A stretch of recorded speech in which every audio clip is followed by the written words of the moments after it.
Hi everyone, I'm Anicka Quin, Editor-in-Chief of Western Living magazine. I'm here in the Merit Kitchen display at Trail Appliances to talk about all things foodie today with our food and travel editor, Neal McLennan. That's right, Anicka. It's exciting. Ninth year we've done this, and we scour the West from Lake of the Woods to Tofino to find the very best of people who are producing and making and operating restaurants, all things foodie. Okay, so what can you tell us about the coveted list this year?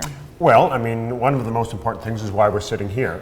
We're actually going to have, for the first time, a gala celebration on June 21st, where we'll actually be able to get together our final 10 winners who have been chosen from a short list of 40, and we'll be able to celebrate them in person, so it'll be great. Of that 40, what are some of the trends that the team noticed on the list this year? I mean, just getting to the 40 is very, very difficult. There's so many, but one of the things that actually I'm sort of excited about this year is we have at least a couple people on the short list who are coming from the restaurant design.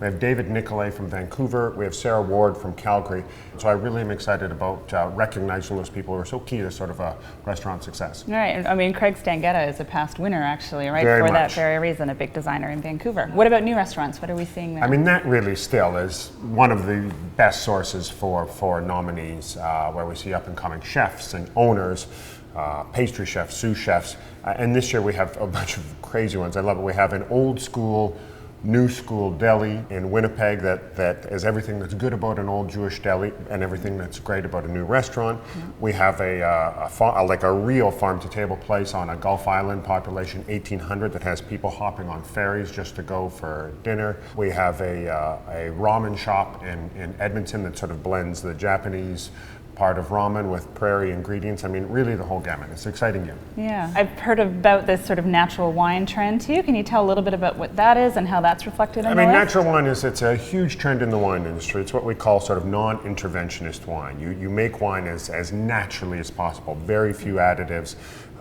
Use natural yeasts and things and so forth. And it's taken a little while for it to hit the Okanagan, but this year one of the nominees are the fellows from Loch and Worth, who are making a Merlot tastes like no other Merlot you've had. Some people love it, some people hate it, but it's undoubted that it's a very important trend that these guys have captured. Well, one of the other things I think we're seeing on this list is that age is no longer a factor. At one point we used to do this as a 40 under 40, but we've really broadened that scope, and we really see that in this year's list. I mean, we're trying to capture someone who had a really notable year, and often that does mean they're young, and there's a huge number of young up-and-comers, but one of the great things about being able to choose the entire gamut is, on the other end of the spectrum, we have an 83-year-old cookbook author from Calgary whose first cookbook sold 250,000 copies. I frankly had not heard about this person, and this is one of the stories that I love when you look at someone and you say, wow, I didn't know about that, and just do a little bit of reading into it and are really enlightened about someone who's making a huge impact, sort of quietly, on food in Western Canada. So where should we look for the list? Oh, well, that's good that you asked. You can click right here, and it's live as we speak right now.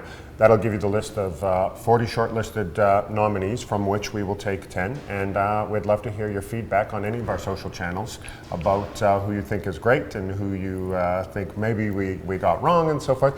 But on June 21st, we'll have 10 of those people crowned Foodie of the Year for the 9th year. Great. We look forward to hearing from you guys. Thanks.